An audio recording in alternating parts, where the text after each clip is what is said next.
Okay. Uh,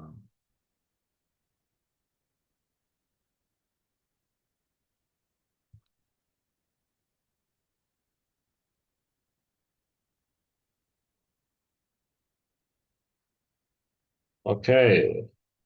Read one verse anyhow. You're gonna live stream this? Okay, amazing.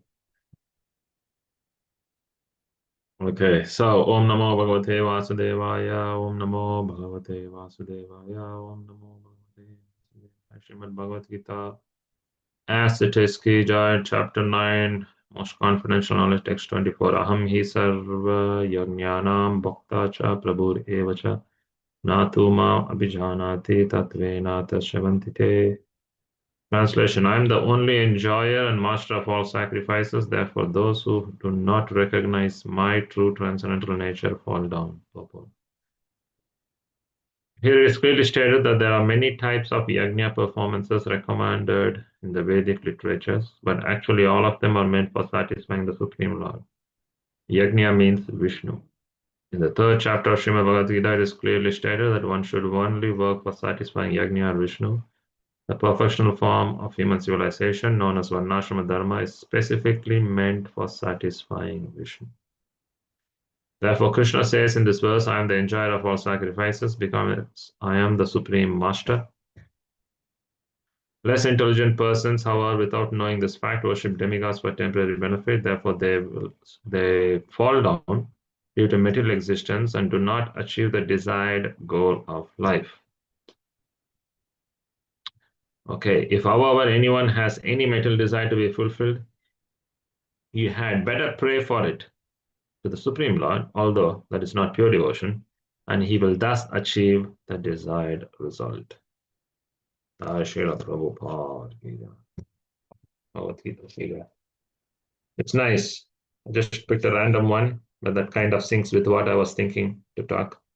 So here you can see, what was it mentioned? It says about what's the real sacrifice, right? Who is the real enjoyer? Who is the master?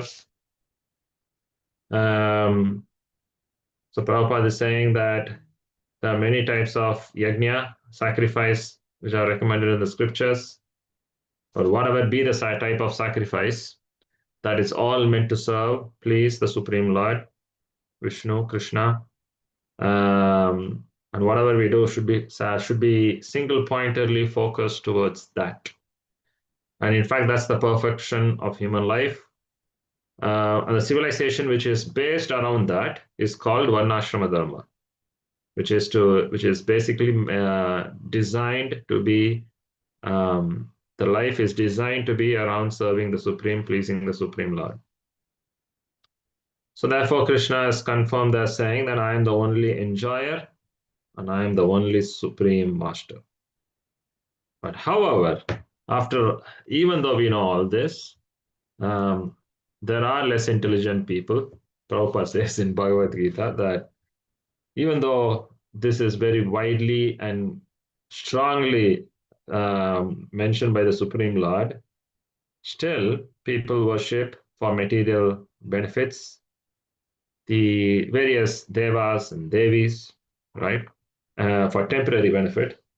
And due to that, they end up falling down to the material existence and hence don't achieve the end goal of life, which is to please the Supreme Lord. So, and Prabhupada says that anyhow, if anyone has any material desires to be fulfilled, we would rather pray to the Supreme Lord rather than anyone else, even though that's not the perfect, purest form of worship. Um, at least one gets slowly purified towards the end goal, achieving the end goal, which is to love and serve the Supreme Lord. So the bottom line here, you can see Prabhupada is trying to convey the point which is basically based on the statement of Krishna in this verse, is that we as individual spiritual souls are eternally our eternal constitutional position is to serve Krishna, to be the servant, and And there's only one supreme master who is Krishna, and that's what we all are eternally. Uh, that's our original place, basically. That's where we feel like home. Let's put it like that.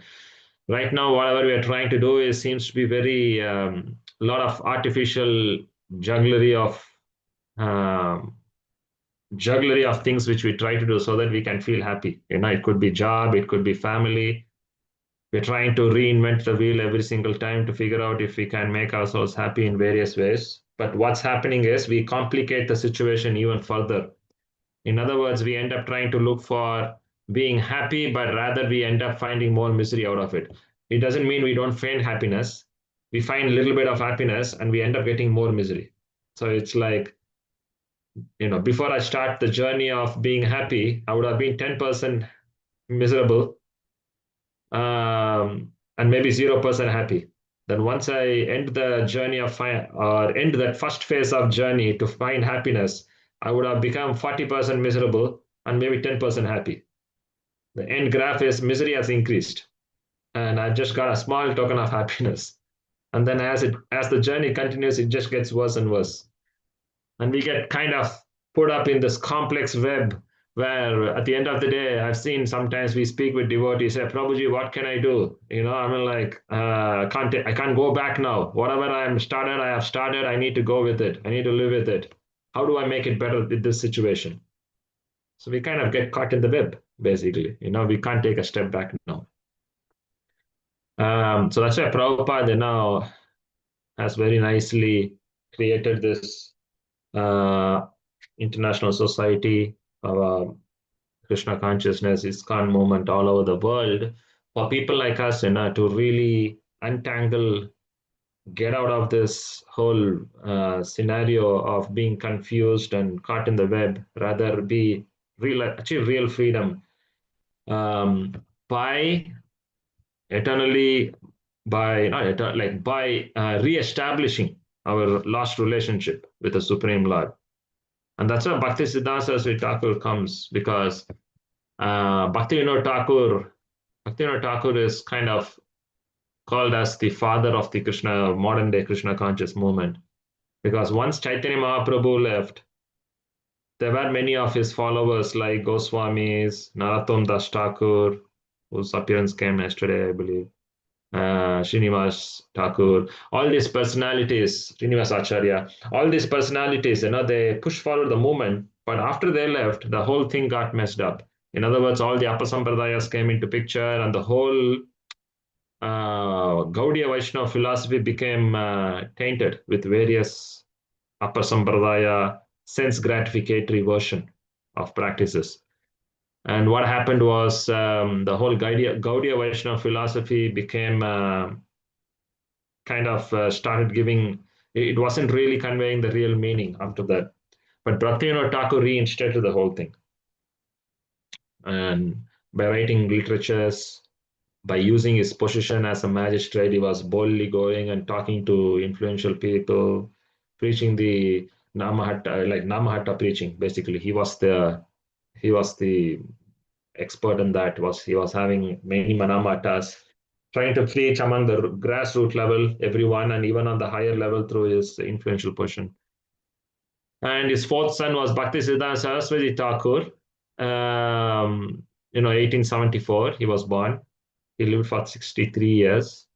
So he came in, and he appeared. He was born in Odisha, and then he moved to Bengal, Navadvip, and then that's where he grew, studied, became a scholar. So Bhaktivinoda Thakur, he was basically Bhaktivinoda Thakur's prayer. Bhaktivinoda Thakur prayed for someone, because Bhaktivinoda Thakur was obviously getting old. He could foresee someone has to take forward his mission in his absence going forward, and he wants to train someone in that line.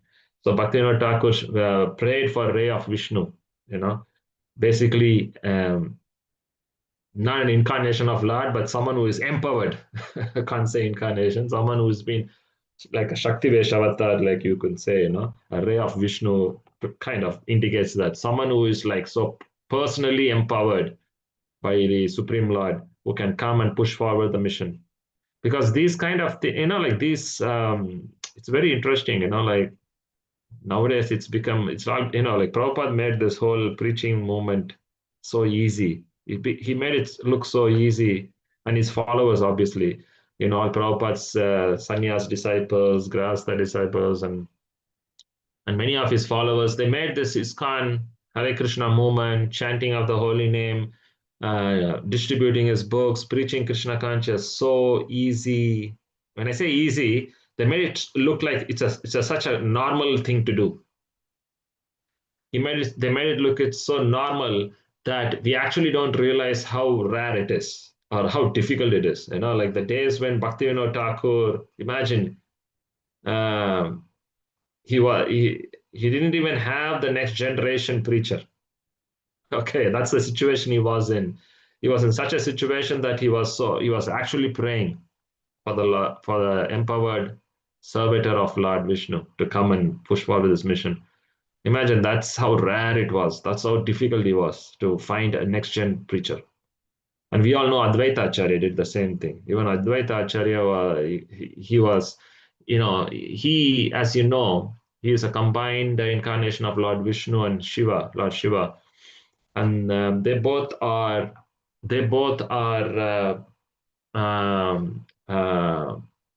Lord Vishnu is to maintain the universe. Lord Shiva is to destruct the universe. So, but to give love of Krishna, Lord Vishnu can't give. Only the Supreme Lord Himself can give.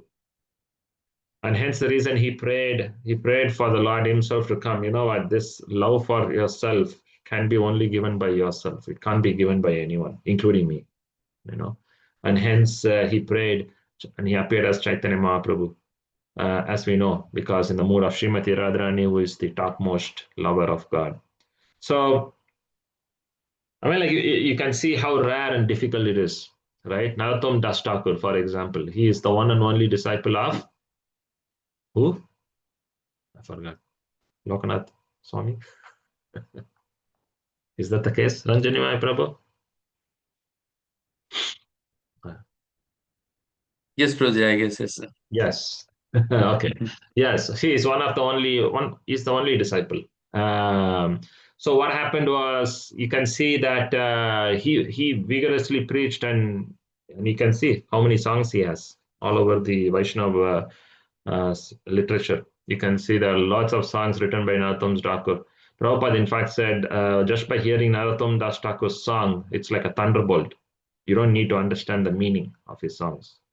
Just like a thunderbolt, no one needs to understand the actual chemical combination and how the whole thing gets formed and what kind of impact may it have if it strikes in some part of the world. You don't need to understand any of it. You just stand near the thunder, you know how thunder feels, right?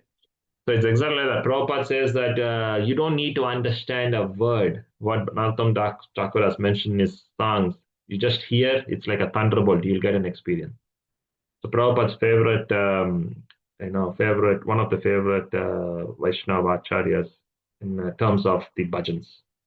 So, and actually, you'll be surprised to know Bhakti Siddhanta Sarasvati Thakur, Bhaktivinoda Thakur comes in Narottam Das Thakur's family lineage. It's in the 44th or 45th lineage, starting from Narottam Das Thakur. So they come in the same lineage. Very powerful preacher. And if you see the life history is kind of similarly parallels to Narottam Das Thakur, Bhakti Siddhanta Thakur, so you can see that he's just like I said, Lokanath, I keep forgetting this, his final, Lokanath Maharaj, I think, we'll just keep it like that. He had only one disciple, and that's Narottam Das Thakur, and he created so many in terms of his preaching. And you can see the same. Bhaktivinoda Thakur, Gaurakrishna Das Babaji had only one, Bhakti Siddhanta Saraswati Thakur, and he created a full impact all over the world. And he was not married. Naishtika Brahmacharis. And even Narottam Das Thakur was a very revolutionary preacher. He was very so scholarly that, like, you can obviously understand from his bhajans only. He is such a scholarly person that if anyone comes and stands, he can just defeat through scripture. So same like that. Bhakti Siddhanta Thakur is such kind of person, fearless preacher. So so it's like that, So then the preachers, basically, the next generation preachers were so rare. You can count in fingers, like as it goes from one generation to another generation. And it went to such an extent it got lost, and Bhaktivinoda Thakur reinvigorated the whole thing. And Bhakti Siddhanta Saraswati Thakur came. And like I said, nowadays we don't even value the rarity of powerful preachers, because Prabhupada and his disciples just made it as a easy peasy thing. You see everywhere, in most of the places, both online and offline. So um, so yeah, that's why you can see Bhakti Siddhanta Saraswati Thakur's he has actually left many instructions in his in his final days. He's literally actually written a will kind of a thing, where he has written what are the things he wants his disciples to do, and he has written many books incorporating various instructions. And there are some few, which stands out, which actually which he himself embodied in his own life, and he expected his leaders, his leaders to take on. For Bhaktisiddhanta Thakur was very concerned as the days went by. He was very concerned who is going to take forward. And you can see, we all know the history, that there was only one disciple of Prabhupada who actually took it full off all over the world. Obviously, there were many disciples of Bhakti Siddhanta Saraswati Thakur who preached, but as we know, Abhay Prabhupada, Bhaktivedanta Swami Prabhupada, he can see he was the one who actually made the actual vision of Mahaprabhu and Bhaktisiddhanta Thakur true, which is to preach all over the world in the Western world. That shows, how rare it was. Like just one, you can see just there is only one powerful acharya kind of person from each generation who really took forward. And you just see the impact Prabhupada made, how many acharyas he created. Like many of his disciples, like the preaching they have done, like they changed countries, each of them, if you put it like that. So they were so empowered preachers. Again, so you can see Bhaktisiddhanta Thakur, he, during his days, I won't say final days, but as he was getting along to his later part of his life, he was very concerned about the next generation. So that's why he had many instructions for his leaders, instructions on how he wanted them to live, preach, and how he wanted the next generation leaders to carry themselves forward. But unfortunately, not many of them manifested, and that's why Prabhupada himself took up on his shoulder, and he ended up creating a separate Hare Krishna movement other than the Gaudiya Math, and he was able to fulfill all the instructions which his Guru Maharaj gave, to the extent of like establishing GBC, so that all the leaders can together take the unanimous decisions rather than one acharya system. So stuff like that. Many of those, like printing books, that. So like that, Prabhupada was very much expert in that, and hence the reason you can see ISKCON has become a world-renowned movement. You can see now, at least in the current day and life, it's been well established. So some of the instructions, which really stands out, I thought I will share was, see, one of the things which Bhaktisiddhanta Saraswati Thakur very strongly preached on is, which he himself practiced, was irrespective of how much scholarly knowledge he was having, he was, as we know, he was very well versed in scriptures at very young age. At the age of 7 itself, he knew the whole Vedic literatures, So he was very well versed. At the age of 11, he was able to debate and win, just like Mahaprabhu Keshav Kashmiri story. Bhaktisiddhanta was able to debate and win big scholars at the age of 11. So he was so scholarly. Being such a scholarly person, he happened to go and choose a guru who was apparently externally illiterate. He wasn't even able to sign. He wasn't able to sign his own name, Gaura Kishore Das Babaji, And there, Gaurikishore Das Babaji tested his resolute purpose as to why you need to choose someone who is illiterate. You could have just gone and chosen someone who is as scholarly as you. And Bhakti Saraswati Thakur was, um, you know, very strong in saying the point that whatever be the knowledge he has acquired, he was very convinced that it's only by the will of the Lord anything can be done. So he was very much surrendered to the supreme will of the Lord. So he was saying, Gaura Kishore Babaji, that what's the use of all knowledge when the end conclusion is not accomplished, which is surrendering to the will of the Lord.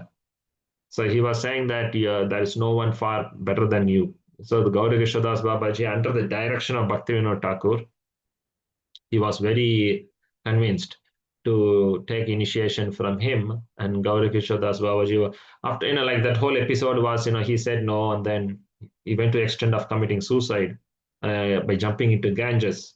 And then Gauri Kishore Das Babaji said, like, okay, no, I'm convinced that you are serious to take me as a guru. And then he gave initiation. And he was the only one, Bhakti Siddhanta Thakur. So you can see one of the main instruction he always gives to his leader is surrender. One should be surrendered and convinced to serve Krishna to the extent they are fully dependent on the will of the Lord, rather than one always thinking that he is the doer. Because sometimes when we take in our own lives, for example, we go around, do preaching, we talk, we manage, right? We do various things, and we always have a plan. We always try to keep things all in control. We try to see that whatever we plan, we get to make it happen, and whatever happens successfully, we take the glory, and whatever doesn't happen, we take it very personal, which means we get hurt, we feel bad. And when someone ends up even saying that, oh, I thought you're going to do this, but you didn't do that, we end up taking it personal, like why they don't seem to understand what's going on, why are they being very critical. So we end up becoming, we end up thinking, behaving as if I am the controller, I am the doer. It's because of me everything happens. Let it be success or failure. And that's where we end up going through the cycle of happiness and distress. Happiness and distress. When things go great, we are happy. When things go messed up, we are not happy. That could be in day-to-day life too. Doesn't need to be preaching. And so that's exact opposite of someone who is surrendered to the will of the Lord. Someone who is surrendered to the will of the Lord, he, the personality would be very much at ease. He let go of all the attachments, expectations of what he wants, what it should happen. And whatever he wants to happen should happen in this way. It has to happen in this particular way. The person who is surrendered to the will of the Lord let go of all those expectations. He's not stuck to what he thinks is the way of whatever has to happen. So if he works, let's assume this person puts all the effort, this devotee puts all the effort, could be in his own life, or he could be for studying an exam, could be work, could be preaching, right? He does everything. He puts all the hard work, purely thinking and praying in the consciousness of this is for the pleasure of the Lord, right? This is like we heard today in the Gita, the actual enjoyer and the master who enjoys this is Krishna himself. Because he understands he is the servant of the Lord. And whatever I'm doing could be work, could be preaching, could be studying. I'm doing it as an offering to the Supreme.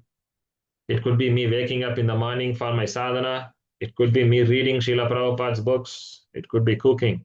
Everything I'm doing as a sacrifice to please the Lord. So it's an act of sacrifice. So naturally, one is surrendered to the will of the Lord. So what does it mean is that this devotee, what he ends up doing is he's not attached to this. He's not attached to any end result. In fact, he doesn't have any expectations either. His only interest is, I want to serve the Lord, right? That's the actual interest he has. and whatever comes as a end conclusion, that could be failure, it could be critical, it could be a success, maybe glory, maha garland, maha sweet, whatever be it, that person is not impacted by it, because he surrendered to the will of the Lord. He if this is what the Lord wants me to go through, and this is what I take it, right? And he's not attached. He's not attached in that to the final fruit. In other words, he let go. He let go all those unnecessary attachments and expectations one has in the process of service. When someone is very much attached, that is a direct it's a direct influence of material modes. One wants to enjoy. That's why we are attached. So that element is kicked out. You can see in Bhakti Siddhanta Thakur's one of the principles he imbibed himself, and he expected his leaders to do the same, right? And what is the other one? Yeah, this is another one. He mentioned his disciples that you should somehow live without quarrel by putting Krishna in center. So you can connect all this together, So you can see that someone is when someone puts oneself in the center, right? And someone puts oneself in the center, one's own personal agenda in the center, one's own happiness in the center, then naturally there's going to be a rift. And that's what we saw in Gaudiya Math, right? Bhakti Siddhanta Thakur in his final days, when he was about to leave, not literally about to leave, I'm saying heading up towards that direction, Prabhupada and Bhakti Siddhanta Thakur's Radhakund meeting is one of those conversations we all know, where Bhakti Siddhanta Thakur said that looks like the days when we had Ulta Danga temple, where it was just a rent, they were paying some 100, 200, 300 rupees, and they were living happily. And he was saying that once we built this beautiful palace temple with marble, all my leading sannyasi disciples are fighting for which room they're going to occupy. Right? Prabhupada, Bhakti Siddhanta Thakur says that to Prabhupada.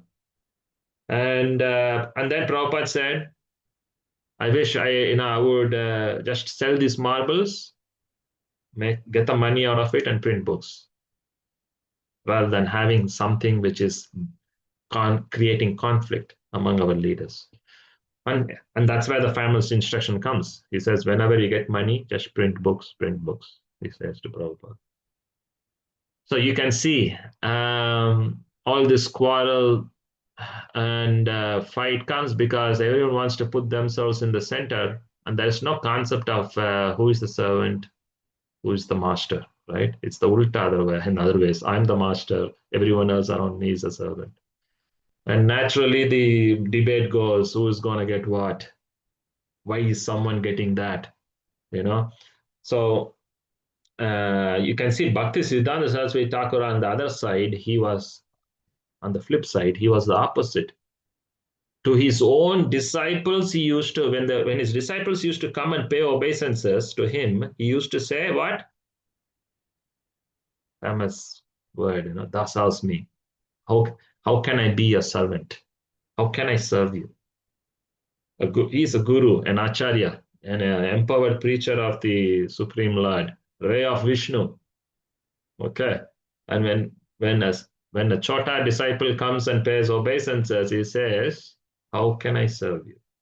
I'm your servant, you see. So how can he say that? I mean, like, none of us would say that, right? Even if any of our BV members, let's say come and they don't pay the respects, right? We are like, oh, I'm standing here, he's not even giving me respect. I'm a leader. And in fact, here's another funny thing. Instead of giving me respect, he's giving respect to this other leader. Why is this happening? And then you'll be thinking, you know what? Because I'm not a big leader, I am a chota leader. That's why this guy is not respecting me. He's giving respect because he's a big leader. So hence, let me go and fight to a big. I'll become a big leader, and I will make sure he respects me. Right?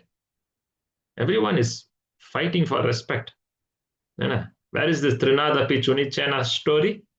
You know, that sloka. Everyone, if in case we don't read this every day because everyone is busy dropping children and coming back house, you may not, maybe we don't have time to read this six Ashtakam prayer every day. Where is this? Right? And if you get to really see our acharyas, they are like, they literally lived by that. Bhakti Prabhupada, like, when by one of the Bhakti Siddhanta Thakur's appearance day, we all know that. These are all very obvious ones. We all know this. I'm not talking something new here. One of the Prabhupada Bhaktisiddhanta appearance day, he was choking. He was choking, crying, and saying exact same thing what his Guru Maharaj told him. Like, how can I serve you? I'm your servant. He said literally the same thing in a different language, in a different sentence, I would say, to his disciples, saying, "You're all my representatives of my Guru Maharaj. You all have come to assist him." So he was saying that, yeah, Bhakti Prabhupada was saying to his disciples, "I thank you all so much." Yeah, and he was saying that you all are my Guru Maharaj's representatives. He literally put himself into a position saying, "I'm your servant," right? So these are the personalities we are following. They have embodied the teachings, and what are we doing is we are very much anxiety, worried. Why am I not getting respect? Why am I not being treated like a leader? Why am I not being given importance in life? Shameful, So this is, coming in this line, it's a shameful thing for us to think. Even if for us to forget about just thinking is fine, but even by literally standing up there and talking boldly, saying that why am I not getting that? It's a shameful thing to do for someone who calls oneself as a leader.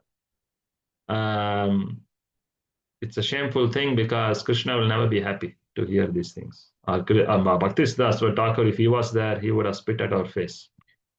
Because that's what he did to his own disciples when there were two camps in Prabhupada, when Bhaktisiddhanta Thakur was alive, there were two camps, like two bunch of groups. And they were headed by two very charismatic, influential sannyas disciples.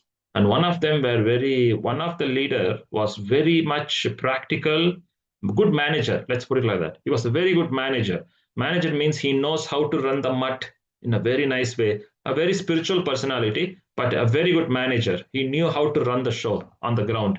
And there was the other camp, or another bunch of group of devotees led by another senior devotee, and sannyas actually, and he was very scholarly, pakka sadhana, very good preacher, knows scriptures inside out. Okay, so there were these two camps, and these two camps were always in conflict, and the conflict was pretty much all about who is superior, who is inferior, basically, right? Along those lines, there were always conflict, and this went to the ears of Bhaktisiddhanta, and he called them for Ishtagoshti, saying that actually Bhaktisiddhanta Thakur used to do Ishtagoshti every afternoon, and he used to talk give instructions to his leading disciples, basically his leaders. So one of those Ishtagoshtis, he happened to have the conversation, and the topic came in, and then they openly had the question as to why is this devotee behaving like that? He doesn't respect, he doesn't take care of us. Like, let's say the manager camp doesn't take care of the other devotees because the manager camp has the money, because they are the one who handle finance, but these devotees don't get the required finance to do any form of preaching or seva, and vice versa, So what happened was Bhaktisiddhanta Thakur said, "See here, you both are trying to serve me. The camp who is a scholarly personality, you are serving my Vani, you are my instructions. The camp who is serving my temple, my mutt, being a good manager, providing all the resources, you are serving my Vapu." Because Prabhupada said, ISKCON is his body. So Bhaktisiddhanta Thakur, he basically took that from Bhaktisiddhanta Thakur. Bhaktisiddhanta Thakur used to say that This all the mats I have created they are my body. So he was saying Vapu is there to serve the Vani, and so you should help each other, serve each other. And he said that, and still they used to fight and have conflicts. And then Bhaktivinoda Thakur recognized that, and one day he wrote an article in his magazine saying that how a Vapu, how people who is serving my Vapu thinks they are the great, and they don't follow my instructions properly, and they should have a good balance in life. So he wrote it, but and it was like as if written by he wrote it, but it was written by, when it comes to article written by, it was his senior disciple name was there, because he kind of dictated and he wrote it. But the Vapu camp who read this article got a clear understanding who wrote this. It was Guru Maharaj himself wrote it. And they were a bit upset. And they went to the room and asked, they can't tell, literally fight to his face. So they told Bhaktivinoda Maharaj that why this senior disciple who has wrote this article in such a way that he has put us down. This is not the right way of doing it. And we are very upset. And Bhaktivinoda Thakur said that whoever reads this article and they feel they are not happy and they feel offended, they don't belong to this Gaudiya Math, and they have never been part of this Gaudiya Math. And that was a very strong statement. And the Vapu camp got an understanding that I think we have crossed the line, and then they left. So it's like that, we all, so that's what Bhaktivinoda Thakur used to say, that just focus on executing my instructions. You need to focus on executing my instructions. Don't have any personal ambitions. Your own personal ambition, looking for name, fame, glory, special privileges because I'm a leader, or looking for special privileges so I can become a leader, right? Bhakti is anti to all that. And if you really don't believe me that, go and read Vaishnava K book. Vaishnava K is pretty much summon bonum of all those type of devotees who are running after name and fame. And he literally compared in that book that whoever is running for name, fame, glory, respect, awe, and reverence, they are eating pig stool. That's the exact word he used. So Bhaktivinoda was really anti to all that. So he was saying that, if any of my disciples are running for all this, they will fall down into material existence, and they will never please me in any ways. And that's why he said, you're not part of the Math itself. If you are talking in these lines, you don't even belong here. So this is the standard. Bhakti Siddhanta to add that there's any type of misunderstanding, rivalry, or driven by personal ambition, personal sense gratificatory thought processes should never be accommodated for a leader. Whoever wants to be a leader. This is a standard, one of the standards Bhaktivinoda Thakur set for his Gaudiya Math sannyasis. And he mentioned also that, practicing bhakti is one of the other things he says to his disciples. Practicing bhakti is not going to be easy. It's like walking on a bed of thorns. It's not like walking on a bed of roses. So don't think it's easy. Bhaktivinoda Thakur used to tell to his disciples, because they used to go for preaching, for example, and they get to see only one or two people sitting in the room. Just like one of those, it sounds like one of our Western preaching program. You go there, only one or two is sitting there. And then you end up just chanting Hare Krishna and come back. And we feel dejected. We feel like, is there any, I think, do we need to continue preaching or what? Is this of any use?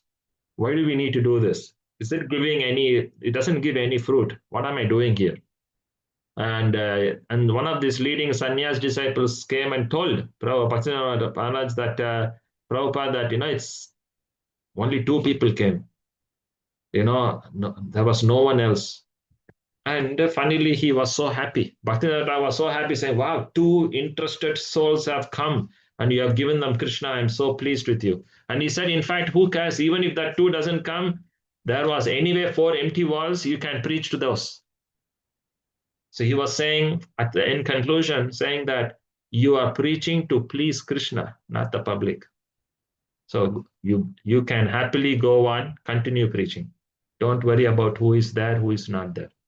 And we all know Prabhupada did that, eh? When he was in US. We all know, right? Mukunda Maharaj, first time before he got initiated, when he went to that one of those like buildings where rooms he was staying. This is even before he got the matchless gift, right? He was staying there. He was sitting, and when he was entering the building in the room, he saw like Swamiji was like so vigorously preaching, and he could hear some passion and enthusiasm in his preaching. Hand is like wiggling like this. He thought like, wow, this looks like the room is filled. Swamiji is in utter, full of enthusiasm here. And when he knocked the door, and Swamiji said, yes, please come in. And then he opened the door, the whole room was empty. I was like, what? Swamiji, the whole room is empty. To whom are you talking with so much enthusiasm? And like we all know, we have heard this many times. Prabhupada said, can't you see there are so many demigods here sitting and hearing my class, right? So Prabhupada followed as it is. Whatever Bhakti Siddhanta Thakur said there. And that's what he expected from his leaders.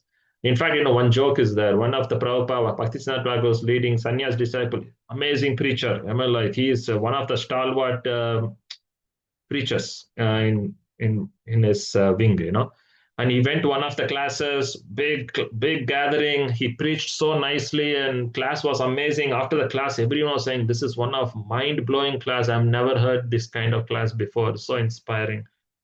And then he comes back to the mutt, so happy, late night. And then the ashram brahmacharis were trying to prepare some like arrange prasadam for Maharaj, but the sannyasi disciple. He said, "No, today, please see, I get puris today." And then he was saying, "I don't want rice. Today is puri." And then he asked to the brahmachari asked, like, why is that change now? Because every day you eat rice. What's puri about puri today? And he was saying like today, like, because I really preached nicely, and I've got a lot of praise and glories from the people. So I think I deserve puri today. Give rice for all those people who are like simply sitting in the mud, you know. And Bhakti Siddhanta heard this, and he was utterly disappointed. It was like he didn't expect from one of his sannyasi disciples that. So you can see these are the things Bhaktivinoda was like totally not at all favorable. He was not at all favorable of his leaders to come upon trying to basically enjoy the assets, all the glories and the name and the fame and the facilities. Because being a devotee and a preacher, it's natural when you get out, innocent people would like to offer something. Because why? They see us as a servant of Krishna, and representative of Krishna, representative of Prabhupada. And their assumption is, oh, if I serve this sadhu, Krishna will be happy. But if we end up walking in like some Hiranyakashipu and Ravana, go in the name of Krishna and just eat everything on our own selves, surely the candidate will get the blessings because they did it in the right consciousness. Krishna will bless, but we will not going to be blessed. We are watering the weed. And that's why this particular sentence comes. Eventually, we will fall into the world of material existence. What does it mean is, the more we do our service in the spirit of enjoyment, the weed will grow, and by the time we know, that will totally eat the bhakti creeper plant. The small enthusiasm, the little interest we all have to serve Krishna, to chant Hare Krishna, to serve devotees will be taken off. Because this greed, envy, false ego, pride, when you start doing things and when people start glorifying you, or maybe when someone is doing better than you, and the greed which eats me up, my pride is getting crushed. Naturally, all those things will eat away the small, little tiny creeper, bhakti, right? And by the time we know, we have lost the taste in chanting, reading, hearing, association, right? Sometimes I see sometimes when you go for some programs, You see some devotees missing, they don't attend the program, or they don't come for the class, or maybe they don't come for the service, let's say something like that. And you know, like you just end up asking when you meet them next time, or maybe you get to ping them, hey, what happened, man? You said you're gonna come, you didn't turn up. What's the story? He said, nah, well, I didn't feel like coming because I wasn't really in the mood. I was in the mood to come, Prabhu. Or maybe, I was very much occupied. I didn't feel like coming. If you come to this association, you should come in a happy mood. You should, so that I don't come across being rude to people, that kind of thing. So I was thinking, then obviously you don't preach to them that time, but you don't come to the association in a happy mood. You come there to become happy. That's the point. You come there so you get association and become happy. Not you come in the mood of, like party time. When you go to parties, you obviously, if I'm going to some parties, I better go in a happy spirit. I can't go in a depressive spirit, and whoever is around me will start to see me like as if something wrong has happened, right? And that's how we see when we go to parties. But association is not like that. Association is, well, in fact, if I feel sad, that's the first place you go. Let me go hear about Krishna, serve devotees. I get out of this material modes of nature, so I can be a little spiritual in consciousness, right? So sometimes we feel that, oh, I don't feel like going in. It's not. I just feel sad. I would rather be alone and feel more sad, rather than go into the association and end up like making myself feel uncomfortable, right? So that's what happens. My point is, when the greed takes over, when all these anarthas, unnecessary thought process takes over, we will lose the taste to go back to go and associate. We'll be in utter modes of nature. We start judging association on modes of on the material external things. We'll start judging devotees in the same way. We'll start losing the interest and the taste, and we'll start seeing everything materially. One of the biggest offense. You start equating devotees, going all the way up to guru, to the normal person, to the holy name, everything in a material platform. We are totally ripped off. So that's why it's important. Stay humble. Try to the Trinadapi Sunichena story, right? One has to be tolerant, humble than a blade of grass, tolerant like a tree, give respect to others, don't respect none in return. This is Bhakti Siddhanta Thakur's, that's what he said. He said, what was that? He said, like a dog has a collar, like the dog collar. He was saying all the devotees should have this Trinadapi Sunichena sloka as a collar in their neck. Not literally, if you want, you can, but actually the teachings should be, wrapped around our neck. So Krishna, we are Krishna's dog, according to him, right? When we have that wrapped up in the neck, then only Krishna can take us like a dog. We are Krishna's dog, according to acharyas. So, but if we don't have that wrapped up, we cannot be dog. We will think we are boss. I'm the boss. Who are you to come and pull me off, right? If I'm expecting all reverence, where's the question of me giving reverence to others, right? So that's why this is like Bhakti Thakur was very heavy. I say very heavy because, that's why I said, you go to Vaishnava K book, he is bluntly heavy. Words like pig stool, he gets to say that. Nowadays, I say all this because these are all good times to reflect, because what happens is nowadays when you move along with devotees, these things are all taken. That's okay. What's the big deal? I think it's what's wrong to have a small share of happiness and glory, respect. So it's kind of influenced with some Western philosophy, basically. The Western way of life. Then naturally, the Gaudiya Vaishnava thought process may look like a fanatic philosophy. Right? So that's why you get to see this kind of Acharya's life and teachings. It'll throw a spanner on the head. And we'll start rethinking the whole thing. Oh my God, when will I start thinking like this? It's really difficult. So that's why it all boils down to the basic identity, which we all hold on. The problem is we all have a wrong identity. We all think I am this body, or even further, let's go further down. We think I am a man, I am a female. Okay, let's go even further down. I think I'm a senior devotee. I think I'm an initiated devotee. Or I think I'm a leader. Or I think I am a very good kirtanier. I'm a very good preacher. I'm a very good book distributor. I am good at this, I am that. So we all walk with all these identities, right? I'm a husband, I'm a wife, I'm a father, I'm a mother. So we walk with these identities, and with that identities come all the false ego, pride, greed, everything. Each role has its own package. All, and we walk with that, right? And we keep walking with that, and we expect whenever we see those people who fall in our bucket. If I'm a father, if you are my son, you better behave in a certain way. If I'm a leader, you are my BV member, you better behave in a certain way, right?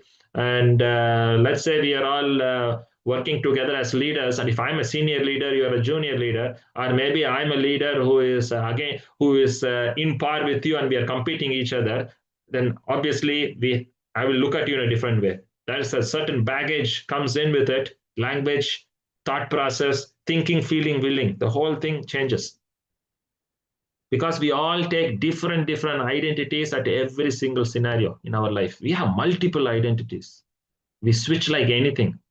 Go to job, we have an identity. You come home, you have an identity. You go to Krishna conscious programs, you have a different identity. Every single place, you just keep wearing different hat, and we keep behaving differently to each and every scenario, which is fine. It's not a wrong thing, but it's only a right thing if it's all centered around one basic fundamental identity, which is what is our true identity, which boils down to our original verse we read today, is we are servant of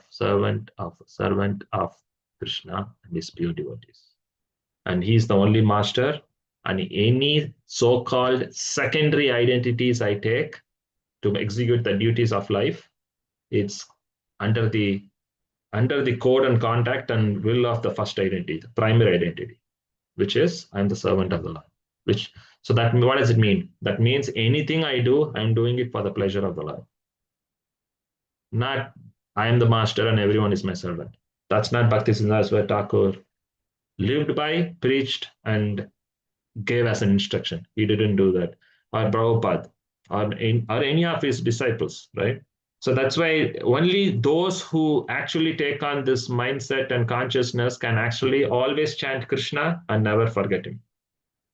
This is one of the prime instructions of Bhaktivinoda Thakur, is that always hear and chant glories of Krishna, no matter what.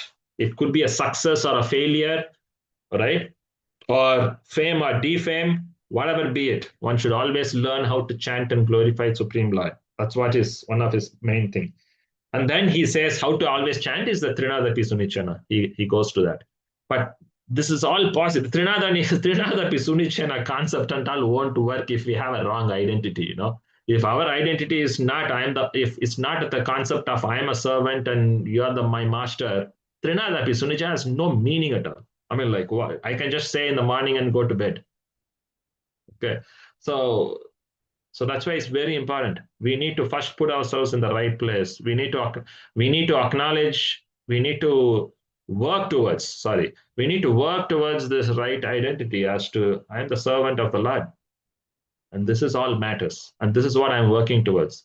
And this has to copy paste in any other secondary identity which I need to take to do my worldly duties. Or even Krishna consciousness. In fact, it has to be in Krishna consciousness. Unfortunately, what happens is we don't even do that. Even when I'm chanting Hare Krishna, which is the most direct form of service to the Lord, you can't expect any other form of service which is as direct as chanting the holy name, because holy name is Krishna himself, and I'm chanting his name and my tongue is vibrating. That's the most direct form of worship I can do. And what am I doing? I'm the master, you are the servant. Krishna, please help me. I want this, I want that. Please do this, please do that, right? Utter shopping list going all the way. Forget. Okay, even if we do that, it's okay. But what happens is we don't even know I'm chanting Hare Krishna. I am all over the world, I'm thinking about what I'm going to do today, tomorrow, next year, previous lifetime, what that devotee told me yesterday, why he behaved. I mean, like anything and everything goes other than chanting Hare Krishna while chanting anyway. So when I do that exact, even when I'm doing the direct service to the Lord, I'm not even thinking I'm a servant. I'm your servant. Please engage me in your service. It's mentioned that, Bhaktivinoda Thakur says in Harinam Chintamani that chanting of the holy name is of no use unless one establishes one's sambandha before chanting. So, as you all know, sambandha, abhidaya, prayojan, right? Sambandha is establishing our relationship to the Lord. Abhidaya is engaging in devotional service in that sambandha relationship. Like, in other words, I'm engaging in devotional service as a servant of the Lord. And then prayojan is the end fruit of that activity, which is Krishna prem. So Bhakti Vinod Thakur is saying, if you don't chant the holy name in the mood of a servant, you are not chanting holy name. It's a shadow name. And the shadow name doesn't give the actual fruit of the holy name. It's like if it's like you want to eat chapati and paneer sabji, the real stuff is different, and you're having the reflection of the paneer sabji in the water, and then someone's give that in front of you. Say, Prabhuji, here is the prasadam for you, and that's a reflection. It's like a reflection in the water. The real food is somewhere else. You can't even see the food. They say, how do I eat this? It's a reflection. It's not even the real food, and my stomach will still feel hungry. My tongue won't be happy. Yes, exactly. That's what we are doing in the holy name. We are thinking we are chanting the holy name, but it's a shadow name. And since we are chanting the shadow name, we are not happy. You know? All of us are distressed. We are running after all this name, fame, glory, pig stool, as per Bhaktisiddhanta Thakur. And naturally, we are not happy. We are searching it everywhere, other than that one place, which is the holy name, in the mood of a servant, right? We don't do that. We are not doing that because it's a shadow name. Hence the reason Bhaktivinoda Thakur says, someone chants like this, even for 10 million lifetimes, they will not achieve perfection. That's what he said. So imagine, do we want to do that? Or when we chant tomorrow, we beg and pray before we chant, please, I want to be your servant. Please engage me in your service. Krishna, you're my master, I'm your servant. Please engage me. I want to chant this for your pleasure. I want to chant this so that you can be pleased. Understand, this is what dharma? Not dharma. What yajna? In Kali Yuga, it's called Sankirtan yajna, right? So yajna is made to please you or Vishnu. Like we read today, yajna is to please Krishna. So this is Sankirtan yajna, which means Harinam Japa is, we are doing a yajna. We are trying to serve the Lord. We are trying to please the Lord. So at least we need to remind ourselves. I'm sure I say this, even I forget. Obviously, all of us forget. We are all humans. But I'm just saying that, I won't say humans. We are all conditioned human beings, unfortunately. So we need to constantly remind ourselves. That's why when we chant, before chanting, we pray for this. Please let me offer this as a sacrifice for your pleasure, just to please you. I don't want anything in return other than your mercy and your service. This one thing really touches me. Like what's this? Kolavecha Sridhar story. Just cut short to the conclusion, to the climax, right? Kolavecha Sridhar finally gets to get called by Chaitanya Mahaprabhu when he was showing this universal, glorious form of his. And Mahaprabhu was calling each individual, whoever he wanted in the village in Navadvip. And then he told all his associates that call Kolavecha Sridhar.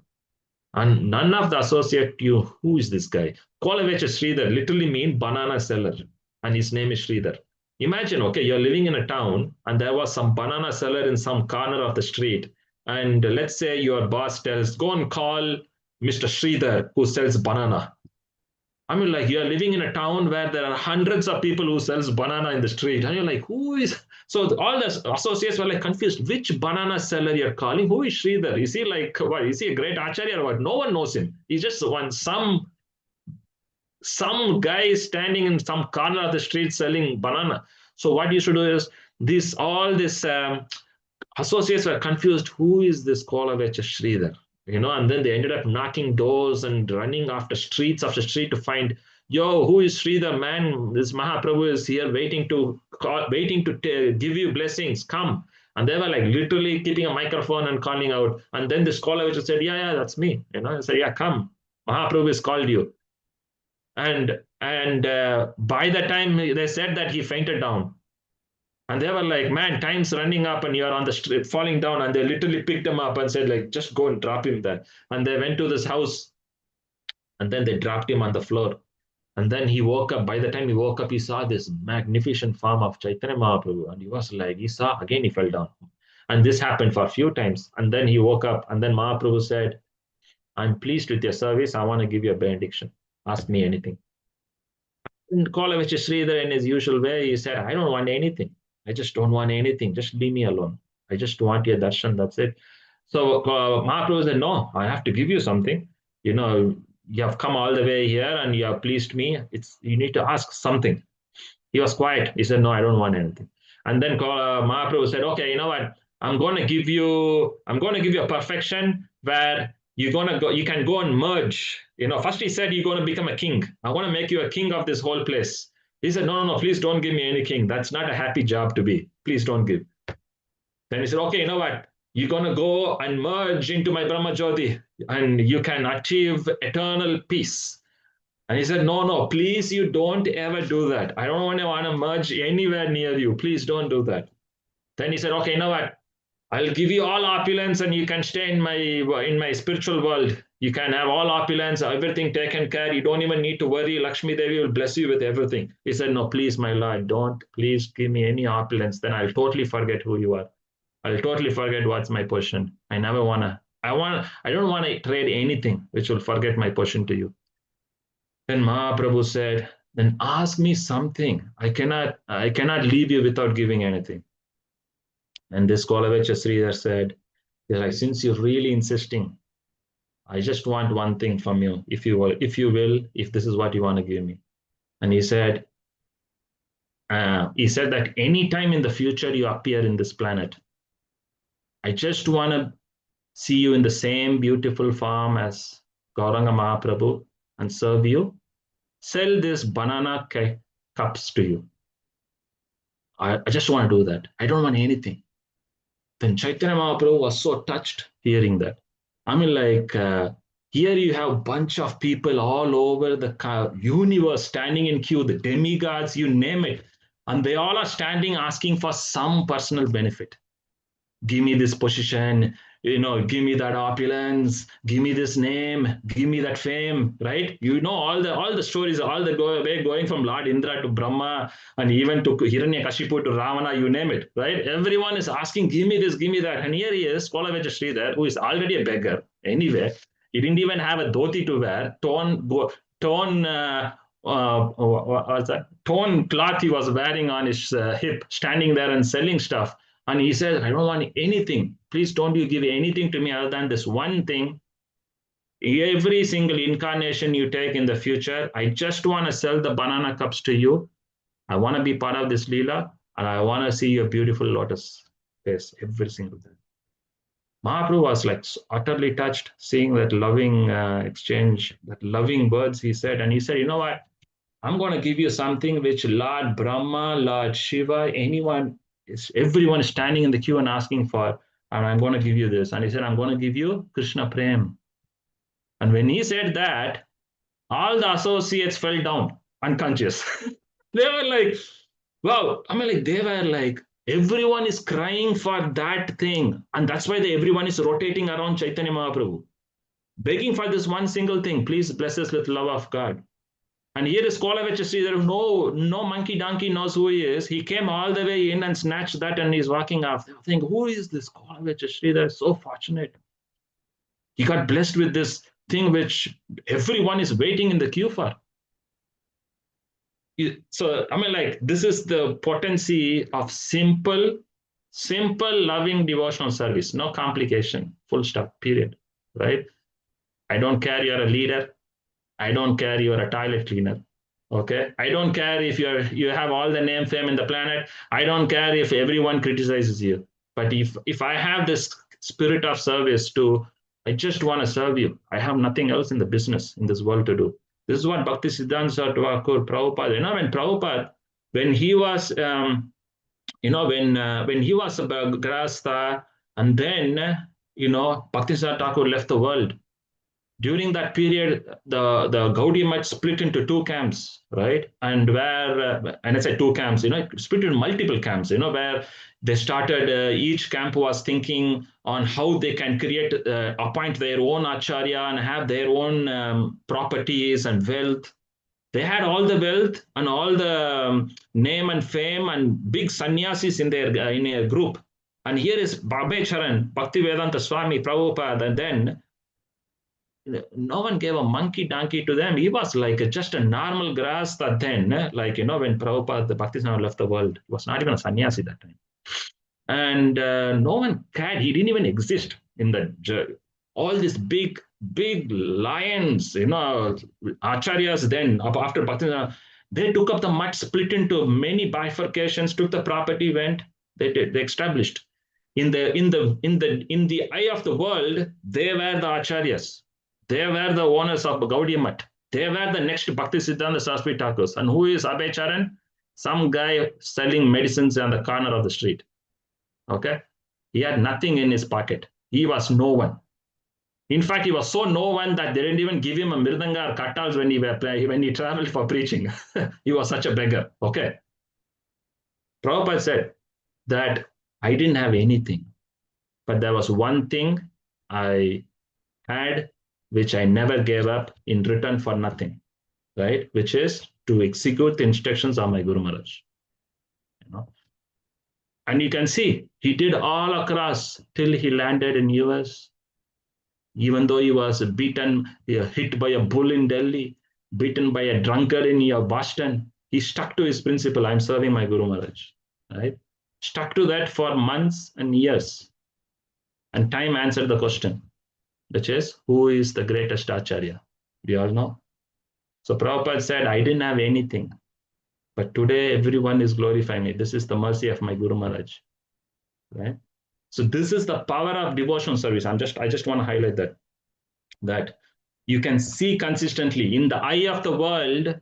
When I say the world, for us, since we are Hare Krishna devotees, our world could be within ISKCON only. It doesn't need to be David Trump. Sorry, David Trump. I forgot his name. Donald Trump world. It doesn't need to be outside.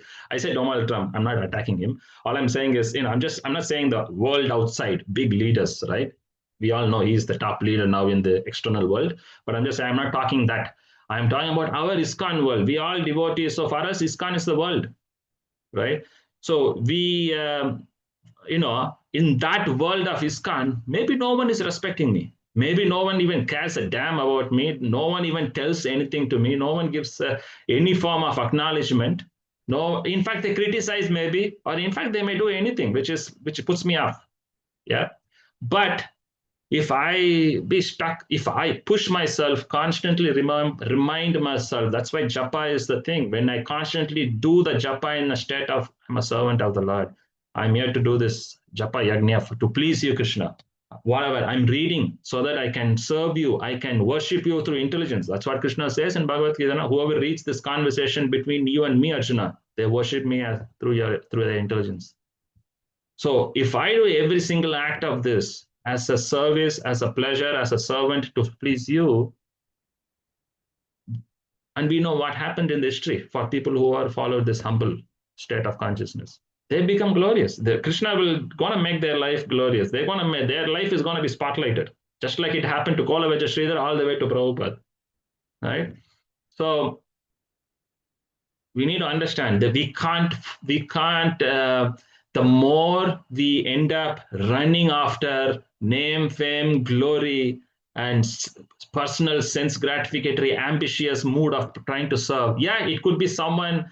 It could be you are right, someone is wrong, or vice versa. Who gives a damn? No one cares. If it's not pleasing the Vaishnavas, it's not pleasing Krishna. No one cares who is right or wrong. Okay.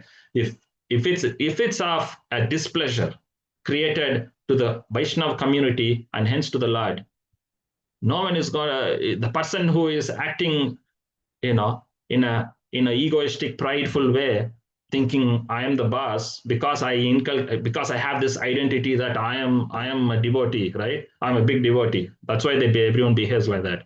Then naturally, Krishna is not going to give anything. We will be one of those future sannyasis who looks like a sannyasi, will be in the street. No one cares for. But if we remain humble, always, constantly, irrespective of what stone get thrown at us, and we are always trying to remind ourselves what's our eternal constant position, and we continuously, sincerely serve, executing the instructions of Prabhupada, right? Following in the footsteps of Bhakti Siddhanta Thakur and Prabhupada, naturally, it's near impossible. It's almost near impossible for that person to be seen by everyone. Krishna will make sure this guy is seen by everyone. So that's why it's very important. We need to take this kind of a great, like this appearance days are coming.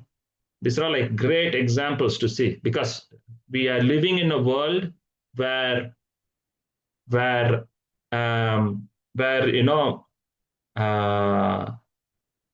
it's where like where what's the word, even within ISKCON movement, we are living in a world where if you're not respected, if I'm not given due respects in connection to others, or if I am kind of critiqued in a way which I don't deserve, people go and make a story out of it.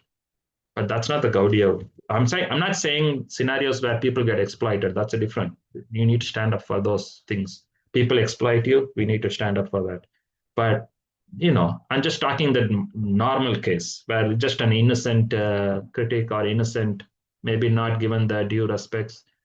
These things are all. One shouldn't take it to that to the extent of personally, pride, hurt, offense, because we all, one gets to see all that because one has this false identity to think like I'm the master, I'm a big devotee, and I deserve all this.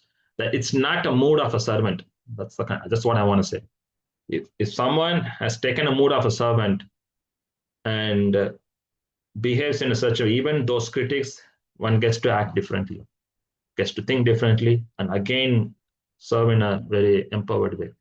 So it's important, especially as a leader. And Bhaktisiddhanta Thakur says that every devotee is a leader, because whoever follows in the Sankirtan movement, they are commanded by Mahaprabhu that you need to be you need to give out this holy name. In other words, you need to be a guru, you need to be a leader. I mean, like when I say guru, I'm not saying the current day style of guru. I mean like someone who is going to teach Krishna consciousness. So we need to, but to do all this, we need the spirit. We need the spirit of our acharyas to be in the. We need to be in the spirit of acharyas, as a servant of the servant, try to serve.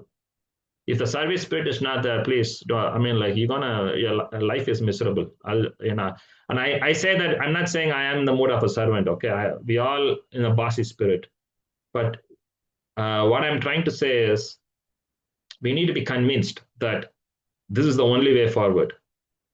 If we want to move forward in spiritual life, we need to seriously be established in the right constitutional position, which is to be a servant of the Lord. And if you really, you picture yourself, and I'll say this on close, it's 9:30. You picture yourself that when you're about to die, when the day comes, or even near death scenario, how do you want to die? Right? Do we want to die attached, crying for my wife, children, family, job, my body?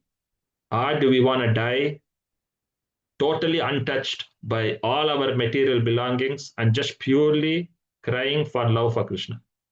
What do we want to choose? It's for people to choose themselves, right? If you have chosen the second one, which is I just want to be untouched by any material influence and just be fully absorbed in Krishna's love to that extent, because imagine all of us, that day is coming, and when that day comes, we all know it's going to be pain. They say that, right? In scripture somewhere it says like 10,000 or 20,000 scorpions, something like that. They say crazy number of scorpions biting at one given time, at one time. That's the pain of death as per scriptures. And at that particular experience, and for some, that could be for many days, many weeks, many months, or for some, it could be a split second. We have no idea. Based on our karma, I have no idea how far we're going to suffer, right? But whatever be it, do we want to cry thinking of Krishna and die, or cry out of pain of this body and friends and family and loved ones and die? Okay. Me, oh my God, I just don't want anything to do with this material influence. We just want to die with love for Krishna, and so much untouched with, just totally untouched by the material influence. So it doesn't even feel like a pain, right? In fact, the pain should be the separation of Krishna's love, Krishna, rather than pain of this body. If this is the desire we have, okay, if that's the desire we want to have, and that's how I want to leave my body, you need to the reverse engineer the whole thing. If that's what I want to experience at time of death, or even near time of death, what do I need to do now to be in that state? In next 20, 30, 50, 40, I don't know how many years, right? Because nothing is going to manifest automatic. We all know that. There's no Big Bang theory in our scriptures where everything happened just boom like that, right? So we need to work. So if I need to experience that, what do I need to do now? What do I need to do tomorrow? What do I need to do day after tomorrow? So that's how we function. When scriptures say that when you wake up in the morning, you think of death. Like, in Buddhism, they say that, how do you wake up in the morning? They ask the monks. They say that, the first thing we wake up in the morning is we think we are in the crematorium in the dead body. And when we see that, naturally we wake up and we get vigorous because we know we're going to die. If today is the last day in my life, what do I going to do? Like these things you have heard, right? But this is what we literally mean. It's not about if it's today I'm going to die, what do I do? It's not like some shopping mall Boxing Day sale. Today is the only day, go and grab whatever you want. We are not talking that. Okay. We are talking about if I'm going to die, I want to die like this. And if I want to achieve that level of consciousness, what do I need to do now? I better be serious. I need to do something. I need to push myself to start being fixed in the consciousness of being a servant of the Lord, good and bad times. And how do I push myself to think in bad times more? Because in bad times, most of us don't think. We are so much, end up in our material modes in the head. We totally don't even think of Krishna. We think everything else. So how do I constantly think of Krishna then? So these things can only happen if I push myself working towards it. And that has to happen now. So that's why I'm saying, if any of us are interested to achieve that state of consciousness, we need to work. We need to work towards it. And these kind of acharyas appearance days, great personality appearance days is to take inspiration on these topics. Okay, how can I be servant like them? Like them means not to photocopy. I mean, like learn, follow in their footsteps. What do I need to do now? How can I also follow in their footsteps so that when my time comes to leave the world, I'm in a supreme blissful state of consciousness. Nothing can stop me to think anything else. That's why, I'll just say this. Our prayer should be that we are not looking to pray that, oh Krishna, I don't want any misery. Oh Krishna, I want only happiness. These are all okay. I'm not saying we shouldn't pray for, but that's not the real thing, Our real prayer should be, please please help me so I don't ever get influenced by material modes. I just don't want to be influenced by the modes for the material nature, because you may get all success in life. I am influenced by modes of nature, right? I am blissed out and happy thinking life is going to be eternally blissful. Or let's say I get blasted by all misery, pain, failure. I'll think like, why am I living? I want to die today. So we either go these two extremes whenever we get, but those two are modes of nature. Rather, our prayer should be like, I don't want to be influenced by any modes. I just want to be focused, serving your Lotus feet, always, as an humble servant. This is one and only goal I want. I don't want to be influenced by goodness or badness, sadness, nothing. Let it be I be successful, I don't care. Let it be I become miserable, I don't care. If I only get one thing, which is to serve you in the service spirit.